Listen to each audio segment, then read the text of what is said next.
আসসালামু আলাইকুম। কেমন আছেন সবাই? আশা করি ভালো আছেন। আমরা আল্লাহর রহমতে ভালো আছি। আমার এই ভিডিওটা কে কোথায় থেকে দেখছেন অবশ্যই কমেন্টস করে জানাবেন, আর যদি ভালো লাগে অবশ্যই শেয়ার করবেন।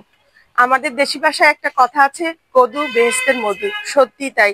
এই যে লাউ বলেন, কদু বলেন, এগুলো যেমন দেখতে সুন্দর, খেতেও কিন্তু একদম ভেতর থেকে রুটা ঠান্ডা হয়ে যায়।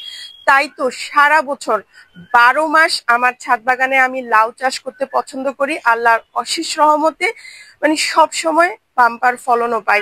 তো এই যে কয়েকদিন ধরে টুকটাক অনেকগুলো আমরা লাউ হারভেস্ট করেছি, কিন্তু এখনো 3টা গাছে আছে। লাউগুলো বা একমাত্র সবজি আমি মনে করি যেটা কিনা একদম সঠিক সময় হারভেস্ট করে না খেলে এর মজা পাওয়া যায় না। এগুলো একটু বড় হয়ে গেলে কিন্তু শক্ত হয়ে যায়। যদিও ছাদ বাগানের লাউগুলো মানে অন্যান্য যে বাইরের ফসলের মাঠের লাউয়ের থেকে 2-4 দিন বেশি রেখে খাওয়াই ভালো, না হলে একদম জাউ হয়ে যায়। তো আজকে আমি বেশ কয়েকটা লাউ এখান থেকে উঠাই নিব। আশা করি আমার সাথে থাকবেন। সিজন নিয়ে চলে এসেছি, বিসমিল্লাহ পরে আমি একটা একটা করে লাউ উঠাবো। আপনারাও কিন্তু লাউ গাছ দিতে পারেন। 12 মাসি লাউয়ের জাতটা অবশ্যই দেখে শুনে দিবেন, তাহলে কিন্তু মন মতো ফলন দিবে। তো বিসমিল্লাহ পরে আমি আজকে একটা একটা করে লাউ উঠাই নিব এখান থেকে। বিসমিল্লাহ। 2টা, 3টা। মাশাআল্লাহ, কি সুন্দর বলেন। যদিও গাছের লাউগুলো একদম কাটতে এবং খেতে ইচ্ছে করে না, তারপরও কোনো কিছু করার নাই। এগুলোকে এভাবে না কাটলে একদম শক্ত হয়ে যাবে, নষ্ট হয়ে যাবে। তো দেখেন আলহামদুলিল্লাহ কত সুন্দর 3টা লাউ উঠাই নিলাম।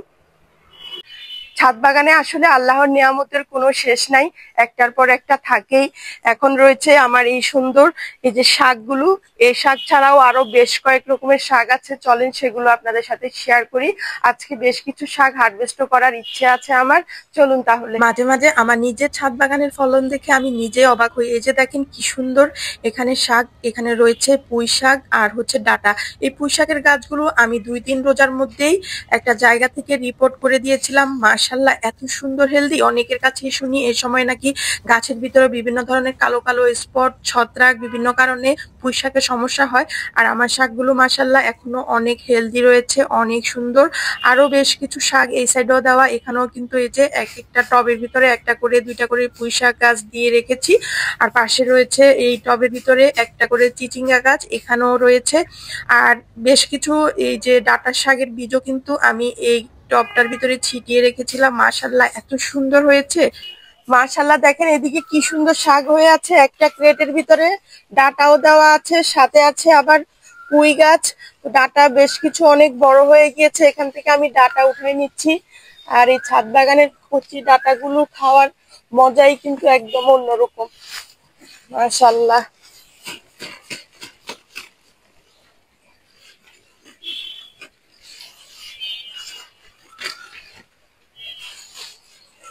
দেখেন কি সুন্দর টাটকা ফ্রেশ কতগুলো ডাঁটা উঠাই নিলাম। রোজার ভিতরে ছাদ বাগানের এরকম ফ্রেশ লাউ তারপরে ডাঁটার শাক খাওয়া কিন্তু আল্লাহর রহমত ছাড়া আর কিছুই না, আলহামদুলিল্লাহ।